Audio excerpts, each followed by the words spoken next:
You're listening to the Travis Makes Money podcast presented by GoHighLevel.com. For a free 30-day trial of the best all-in-one digital marketing software tool on the planet, just go to GoHighLevel.com/Travis. Hey, what's going on, money makers? Welcome back to the Travis Makes Money podcast, where it's our mission to help you make more money. If you're new to the show, we release brand new conversations with unconventional money makers every single day of the week. So be sure to go hit the subscribe button, the follow button, whatever podcast app you're listening in right now, so you never miss an opportunity to make more money. And while you're there, leave us a quick rating and review because it does tremendously help out the show. I'll be eternally grateful to you. Today on the show, we're going to be talking about how Navy SEALs bend, break, or ignore the rules to get results with my new friend, Marty Strong. Marty is a retired Navy SEAL combat veteran and a CEO. He's a motivational speaker and the author of 9 different novels and 3 business leadership books.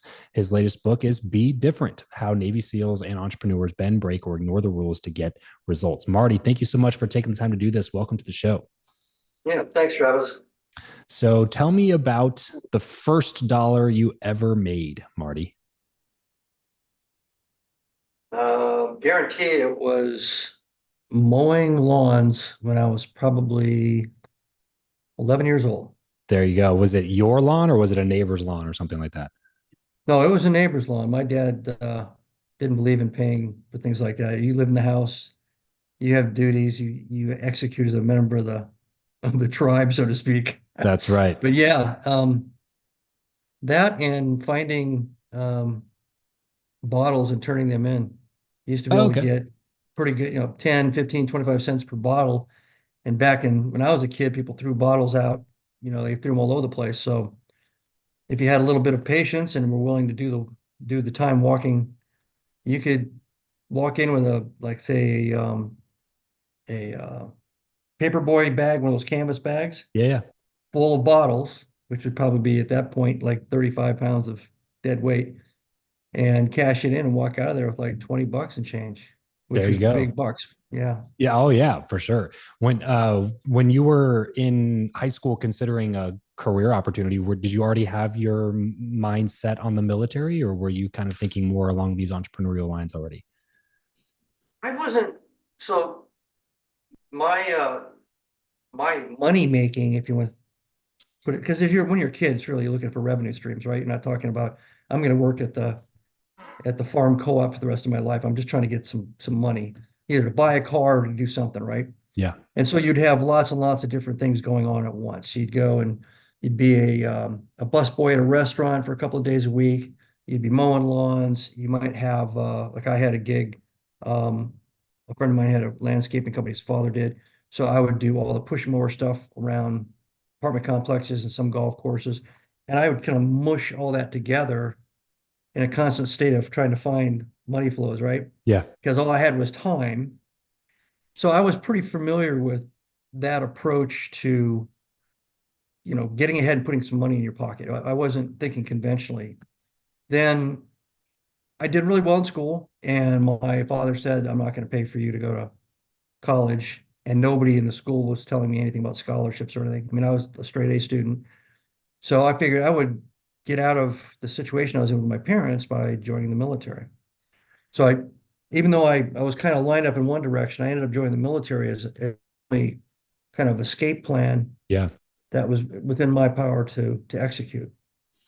So, at what point did you set your sights on something as exclusive and difficult to get into as the Navy SEALs? I really didn't. I stumbled into it, and this is probably going to be the theme through most of my answers. I don't believe in linear success formulas, and I've known enough people that are successful, and I've studied enough people that are successful to know that it's a rare thing to have gone through, life getting really good grades and then getting good grades, and then getting a good job, and then getting a great career, and then staying in one particular profession all the way along. Usually the people I meet, they're successful, have a different path. And part of the reason for that is they trust their judgment, they trust their instincts, and they jump when they see an opportunity. Mm. So in my case, I went in to be an air traffic controller and radar expert, went through 17 weeks to become that. Then they screwed up my orders and sent me to the SEAL training course in Seriously? California instead of to a ship in the Mediterranean. And I was, 18 years old. I show up and I called my dad, who was a Korean War Navy guy. And he said, just find a chief petty officer. They'll get it all squared away and you'll be fine. Clearly, you're not supposed to be at this place. And when I did this, we didn't have SEAL books or movies or anything, so I didn't know what a SEAL was or even what a UDT was, underwater demolition team. So I get there and I find a senior enlisted guy, and he talks me into volunteering. Oh wow. So you go talk to So him with the intention of like, hey, I think somebody messed this up. Can you put me on a boat yes, out of here? And then he was like, yes. actually, you should do this. He actually agreed with me. He says, "Yeah, you shouldn't be here. We're not even allowed to get you guys because air traffic control and all that stuff. You have to have a high, score to be able to get into it, and we're not allowed to touch certain things like that. But don't worry about it. If you quit, it's a volunteer program. It won't go against your record or anything. They'll just send you to what you've been trained to do, which you'll end up doing what you thought you were going to do." And 20 years later, I retired as a SEAL. Wow. Did you have any idea what you were in for when you agreed to stay? No, no. He again, without any kind of cultural backdrop, Right. which is a movie or a book or something. And I didn't even, at that point, I don't even know if I'd seen the movie The Green Berets with John Wayne, which would have been at least some information. Yeah. The way he pitched it to me was I'd played sports. I was an AAU swimmer for 8 years. I lived in Hawaii for a couple of years and surfed. So he asked these questions, and what he was getting was I've been on football teams, I've been on track teams, so I'm a runner. I've been in teams, I've taken hits, I've been punished for making mistakes by coaches, running laps, etc. And I wasn't afraid of the ocean, and I was a really good swimmer. So he basically, I was checking all the boxes, Done right? deal. Yeah. Yeah, and he kind of made it feel like I was going into an Olympic training camp, and the instructors would yell at me and everything, but really what they're doing is they're trying to make me better. Like your football coaches are trying to make you better. Yeah. Yeah. And he was pretty good. He's like, "What was the worst punishment you ever had?" And I said, "Probably running the stadium steps in full pads and everything." He said, "Did they do it because they didn't like you?" "No." "Why do you think they did it?" "Well, they wanted me to not make the mistake I made and become a better football player." That's just the way it is here. Yeah, 18 years old. It wasn't like I was a super genius. So I said, Yeah. "Okay, let's do this." Okay, sweet. Yeah, sounds good. Sign me up. So and what year was this? Oh, 1976. Well, Okay. just the end of 76, beginning of 77. Yeah, and so this is like kind of infancy of SEAL teams, right? Well, no, that was 10 years after they were founded. So they were founded in 1962, but there was actually units that weren't called SEAL teams. They were called the Scouts and Raiders in World War II. So for the 4 years Mm. in World War II, there were commando teams coming off of submarines and ships and sneaking into Japanese-held islands and doing commando raids. Yeah, The yeah. Marines had something called the Marine Raiders doing the same thing, and they disbanded all of them at the end of World War II. So then they started having a need for them in the Korean War, Mm. and then they thought about it like the last year of the war, did it a little bit and then stopped. And then John F. Kennedy created the Green Berets well, basically he anointed the Green Berets as Green Berets. They were kind of there in a different name, and created the SEALs. Well, obviously it was something that you liked to a certain degree, right? I mean, you wouldn't have spent 20 years of your career in that world if something about it didn't appeal to you. So that they obviously didn't scare you away when you got into buds. Well, Buds doesn't really tell you much about, again, nowadays the guys have probably seen 10 SEAL movies or watched a whole series of TV shows. I was basically psychologically, you get in there, you do what you're told, you start putting one foot in front of the other. You're not really sure of yourself at 18 what you're all about. You don't have a real good self understanding, self awareness. Mhm. And then people started quitting. So we had 126 guys start, and before the day we started Hell Week, which is around the fourth to fifth week, depending on what era you look at, we were down to 60. So I'd watched half the class disappear Yeah. in 3 or 4 weeks, and now it's still standing. And you're beaten down during that period. So you're going into the 5 weeks or 5 days of Hell Week at about 40% energy levels, and you've got all kinds of little problems going on. So you're going in a debilitated state. And then you got the 5 days where you don't sleep and you do all these things. So you basically start feeling like you're surviving. You get a sense that whatever you're doing seems to be of of import because you've made it through and all these other people that you thought were better than you aren't there anymore. Mm. And it's all in a very short period of time. Kind of like if you think combat, like Saving Private Ryan, we all train together. 5,000 guys hit the beach, and 200 of it make it over the ridge without getting shot. Yeah. You look around, and go like, how did that happen? So you have that kind of feeling. You don't really take in the value of it so much, and and then you start training later on in that 6 month block of training. So you start learning about diving, you start doing other things, get the sense of the job in a very small scale. But what you find out is you're surrounded by a whole bunch of really smart guys, really high IQs, really creative, kind of not your typical military stereotype, huge sense of humor, which I think is part of the way you get through all that. Everybody's cutting on themselves, cutting on each other. You get 5 SEALs in a room and each one has a beer, and there's going to be 2 hours of freaking stories going on. It's just the Yeah. way it is. All funny stories. And you get into the actual SEAL teams, and the challenges are ratchet up, ratchet up, ratchet up, ratchet up. And so it does feel like a challenge. It doesn't feel like a punishment or like, a mission impossible. And you start to get a sense of what you can do psychologically, intellectually, physically. That's part of it. Most of it's up in your head. Yeah. And then you start getting into more complex operations, and you start to see, I can, where's the limit on this? Is there a limit? Is there a point where I can't do the job, or I can't think through the job, or I can't react and make judgments, in Mm. this job? And so you're always trying really hard. You're like a high-end competitive professional athlete. Yeah. And Yeah. you always know you're one twisted ankle away maybe from being done, but you just keep moving forward. What do you look at as the most enjoyable aspect of the time that you served between all the things that you have to really master from weapons to fighting to mental toughness to strategy to leadership? Like what were some of the things that you just maybe not even necessarily excelled in, just things that you really enjoyed doing? Probably just for the sheer fun of it, skydiving. Skydiving. Yeah, there's a precision involved in it in military skydiving. There's a technique called high altitude, high opening parachute operations where you actually open up this huge square parachute. It's much bigger than the kind you normally see on TV because you have to be able to carry a 250-pound man with all his combat load on and a 250-pound package, his rucksack. Mm. So it's big enough. It's like a flying wing. And you get out and you open up at high altitudes and get into a formation and you fly. There's a navigation panel and it's doing wind lines and you have to move. Yeah, it's all like synchronized flying of these parachutes for anywhere from 15 to 20 miles. And the point of it was so that you could jump in from international airspace and then go into an enemy's airspace and land in the water or land in the beach area. They'd never know you were there. And but it takes a lot of practice. And so you have the kind of the drive of trying to excel at something difficult with a team of people. And it's your execution that the team relies on, and each person knows that.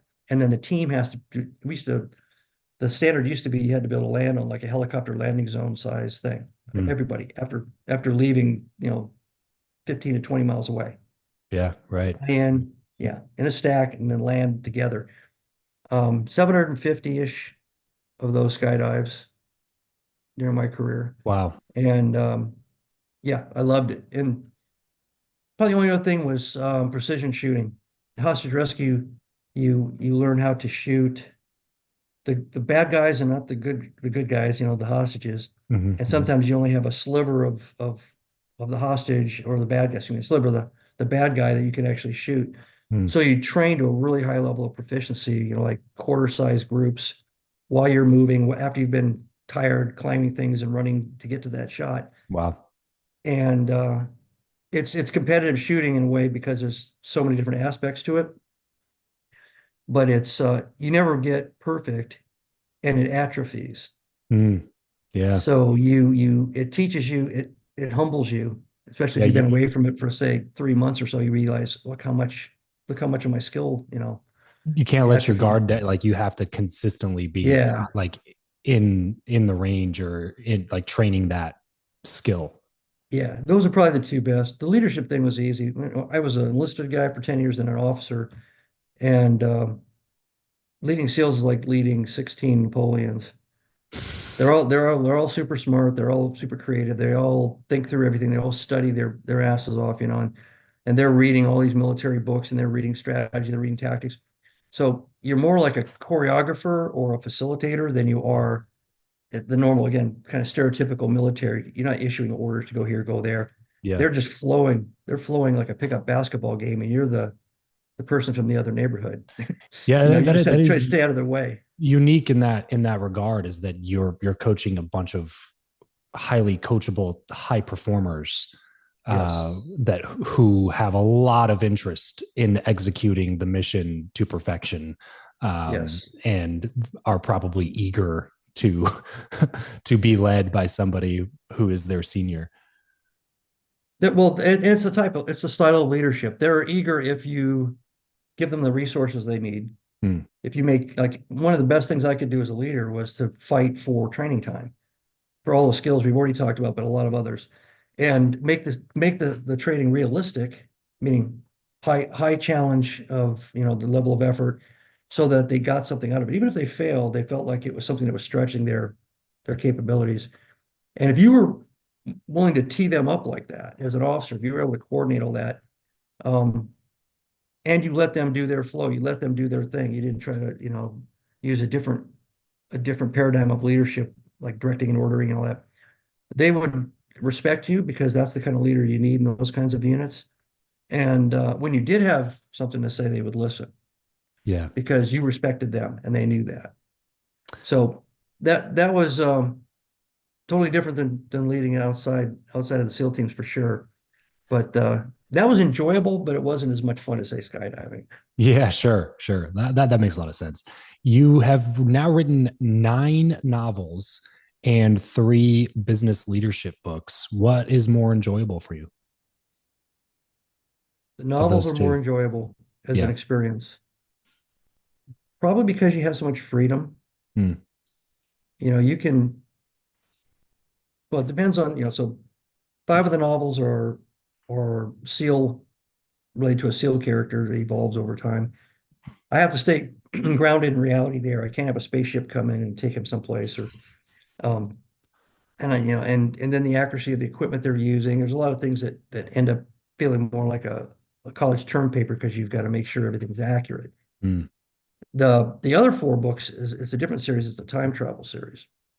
They're still warriors. They go back in time and they fight, but they're from the distant future, and they fight and train kind of like an MMA in these training camps that are focused on different eras of our history, like the Iron Age or the Bronze Age. So they're going back before gunpowder and before Hmm. arrows and stuff really. So it's face to face. So the skill sets have to be high. Kind of see the theme here. They have to train to a certain battle level. They're not allowed to go back until they've been tested by one of the weapons masters, tactical masters. And I have a primary character that evolves in that series too. But there, and I started writing that first because it gave me full freedom to make up anything I wanted to, really, if you think about it. I mean, Yeah, yeah. I researched different types of time travel and different theories. And I found one that from a guy at Oxford, England, back in the 1920s that I thought made sense. It wasn't your standard. And it also kind of bypassed the time paradox. If you go back and you kill my grandfather, I can't be born kind of thing. Yeah. And then later I found another 1940s something, again, another Oxford professor that added to it and thought it had viability. Says, all right, so now I've got something that's different and it dodges that one problem. Yeah. But yeah, that was fun and it's cathartic when I'm writing those. I finished 95,000 word novel, the 10th one, a couple months ago. Wow. Different, not in the 2 series, but I just have fun doing it. And the pressure to be right isn't there at all. Yeah, sure. Now you go to a book about I'm going to try to give guidance on how to do strategic planning, or I'm going to give guidance on how to deal with crisis leadership, or how to deal with leadership demands in a scaling company, rapidly growing company. That's almost like testable material. It's you don't want to come across as an idiot and you want to use your experiences in a positive learning way where they make sense, you can't just tell stories because Sure. some of them may not resonate, have any value. Right. So that's a different thing. That's more structured and it's more clunky in creating it. So now you've worn all these different hats. What can entrepreneurs, what can people who are trying to leverage some of these skills, leadership, discipline, hard work, strong mindset? How can somebody listening leverage some of these skills to go out and make more money or improve their business? One thing I've come to believe, and I kind of mentioned it in my childhood, kind of revisited the logic of it, is the revenue stream approach, as opposed to the classic linear get good grades, get in good college, get a good job, stay there for 25 years thing. It's more, do I want to be dependent on one aggregate, I mean, excuse me, one kind of monolithic revenue source, which also makes me um, makes me a little fragile because I'm a heartbeat away from somebody firing me, or I'm a disaster in the industry away, or the market, or the economy away, and people still do that. They lose that one source and they go looking for another source. Yeah. So they miss the lesson. I think that you can, and there's a lot of ways you could do it now, especially with the way technology enables everybody, that you should think of if there's a main job, okay, fine, do that. But what other things can you do, whether it's for fun or for experience, because you can gain experience, get paid for it at the same time, that would bring in other revenue streams? And could you ever get it up to the point where that would bridge you if something happened to your main job? And then how is that going to change your attitude in your main job? Let's say you're making $60,000 a year, but you're bringing in 45 through these side gigs, you know, your behavior is going to change. Sure. Yeah. And You can be a you're, little bit more you're brazen. well, honest, candid, direct, not as sheepish about, your thoughts and ideas. And it may even be a positive because you might have some good ideas and it catapults you and suddenly you make more money because they Right. promote you because you had the courage to do this. I think there's two great opportunities in both these are economic cycles. When the economy goes into a slowdown, into recession, everybody wants to find an outsourced solution because insourced talent and insourced activity and behaviors are expensive. Hmm. So when that happens, anything that any company does internally most of the time suddenly becomes an opportunity for somebody on the outside to offer it at sometimes 60% of the cost. So that's what this whole freelancing thing kind of comes from that. Freelancing has been around for a long time, but the whole creative industry has almost gone completely to a gig model Yeah. because all these companies started competing with each other. This is one of the reasons, and they couldn't afford to have 30 writers on staff and 20 editors, and so they started letting them go. They still needed the services, but they're letting them go. Right. And so what was happening is initially was they either quit or they went out and said, okay, I'll grudgingly help you from time to time as a contract expert. But then over time, people started seeing that model and the old school model started to go away. And now you have extremely lean, small management crews for production creative type organizations, and everything's freelanced out. Now, that's for any company when things slow down. Everybody tries to shed all their costs, and labor costs are a huge thing. If the economy is booming, the opportunity is scaling. It's the same coin, different side, because if I suddenly need all this extra help and I can't find it fast enough, and I can't, hire and get them in place and train, but I can tap into an expert. Like I'm helping somebody with a nonprofit, so I went to Fiverr and I got an experienced grant writer. Hmm. And in 11 days, we had 4 grant submissions. Wow. I could learn how to do that. I could go hire one and bring him in and pay him benefits and everything, but I didn't need him for a whole year, Right. right? Because we're trying to scale the attack on grant money for the nonprofit. So it allows us to actually empowers us to amplify the positive that we see in the marketplace and what we're trying to do by reaching out and kind of bringing in allies. So in either situation, if you can find something that either industry or public administration relies on, that's an opportunity. Yeah, and I love what you brought up about how it allows you to approach your main thing a little bit differently as well. You know, Yeah. sometimes you don't want to ask for the raise because you don't want to ruffle the feathers.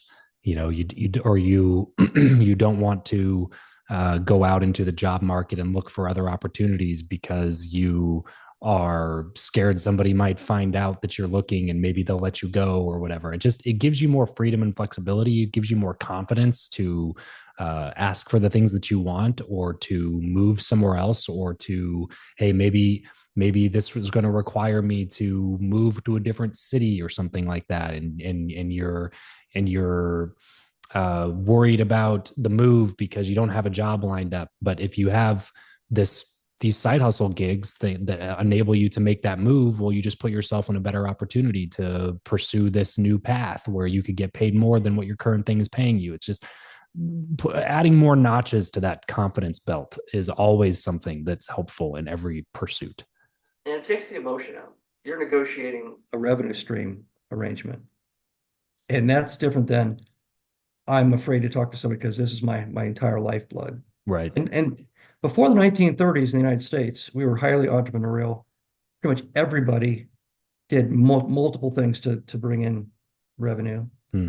The Industrial Revolution really hadn't completely locked in where, going and getting a job for 20 years was the way to do things. So, Mm-hmm. if you had, just think of a basic farm. You'd churn butter, you'd sell what you didn't need. Same thing with the eggs. Eggs, for chickens, you'd sell chickens if you wanted to, or you'd keep the chickens. It's the same thing with any other livestock. You'd raise stuff, you'd sell stuff, and if one of the people in the family was halfway decent as a carpenter, you'd sell carpenter, you'd build furniture. You'd basically do a little bit of everything. It would all go into the pot. Right. You weren't beholden to any one particular element of your family enterprise. And then the city was the same way. Yeah. Families Yeah. just did, the kids went out and got jobs, brought home the money to the family. The family, did all kinds of different things and kind of alliances between family members and sometimes even between families, but they're all really small players, but they were all making a living. Yeah, pooling resources rather than relying on one single income stream, which Mhm. maybe worked for a generation, full generation, maybe even two generations, but definitely is not the path forward now, especially for any young people that are hoping to make a living. The life expectancy is increasing, Western medicine's getting better. Retirement is something that I think is going to be a illusion for a lot of people, and frankly to me seems like it's not even a good goal in general. Like, it's just like, what are you going to do? You retire, okay, great, you retire at 40, okay, but what are you going to do the next day? Like, you're sipping mai tais on the beach is not going to lead you to any path of purpose or happiness or fulfillment or meaning anyway. It's like, we're optimizing for this far off distant future date where I magically turn 65 and I can stop working and everything's going to be great. And it's like, I don't think I think you're going to be disillusioned when you wake up and have nothing to do with your time. You're right. And it's from a very particular time in our history where industrialization caused great growth. Great growth created great companies. Great companies were allowed to offer long-term jobs and pensions and things like that. And so once you're under that for a while, you start thinking, well, I wouldn't have to work if I have a pension. I wouldn't have to. And so it went from what I don't have to do to a goal of not having to do it, Mm, not having to work, right? I think nowadays, even the boomers they're bored out of their mind. So, if you're the average baby boomer has been turning and burning and grinding at whatever they were doing in life, raising kids, building companies, working as individual professionals, whatever it is. And then they stop and they sit there and they watch the leaves turn and the sun go up and down and they start going, what the hell? Because they were a driven demographic. So they all started going back to work. They all started going back, trying to find a way, can I get involved? And we're back to the same thing we are talking about before. If you're a young person or you're middle age or an older person, thinking revenue streams and also revenue streams and revenue stream creation and management means you're not beholden to anyone's particular schedule. You can kind of control your own life Yeah. work-life balance, right? So if you're 68 or 74 and you can help advise somebody and it takes 10 hours out of the entire month, then you can do it. Yep. It doesn't mean you're busting your ass because you're not. It's only 10 hours. Right. So anyway, it's a flexible way of thinking, but it's a very human way of thinking. I think this whole paradigm of the industrial revolution creating the perfect 20, 30-year thing with a gold watch at the end and a nap. Um, I think that was a short term fantasy. Yeah, no, agreed. I think, like I said, my purpose, my goal at the show is to just wake people up to that truth before they spend 40 years of their career optimizing for some far off, distant future date that isn't going to magically solve all their problems. It's we got to figure this out sooner rather than later, because then the game gets more interesting. The game stops being about how do I stop working and it starts being more about how do I enjoy working so that I can keep doing Yeah, it that's forever. exactly right. You can spend your time, getting a degree in something you've always been interested in, while at the same time you're doing a couple of gig jobs, and the rest of the time you're doing whatever the hell you want to do for leisure. Right. The other part of this is the the imposition on everybody that you can't really do much or achieve much after you hit, say, 40. Hmm. And I do a lot of work with people that are getting out of the military, and a lot of people that are retiring from the military are getting out right around that 37 to 42 range. That's usually when a 20-year-old-ish kind of gets to the 20-year mark and retires. And if they bought into this idea, then they're not really sure what they're going to do next. They feel like they're like lost children. And I said, well, just think of yourself as you just graduated from high school, because from 40 to 60 is 2 decades. That means you have a quarter of a century before you, actually more, probably a little more than a quarter century before you're eligible for Social Security. A quarter of a century. So you don't have any excuses for not doing anything you want to do. Right. That's one aspect. The other one would be, I'll say, how old are you? This is with the Naval Academy guys, and the guy said, I'm 38. How old are you going to be when you get your law degree? How old are you going to be when you get your engineering degree? Well, what do you mean? Do the math. Well, I'll be 43. So you still have 2 decades and a couple of years Yeah. to be Right. a lawyer, to be an engineer. Right. You want to do software development, or that's because their head is locked in an old set of rules Rules. and Yeah. Right. expectations.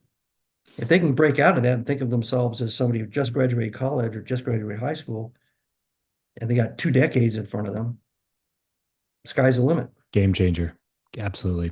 Marty, thanks so much for doing this, man. This has been a lot of fun for me. Your latest book, Be Different. Where can people go get a copy of that?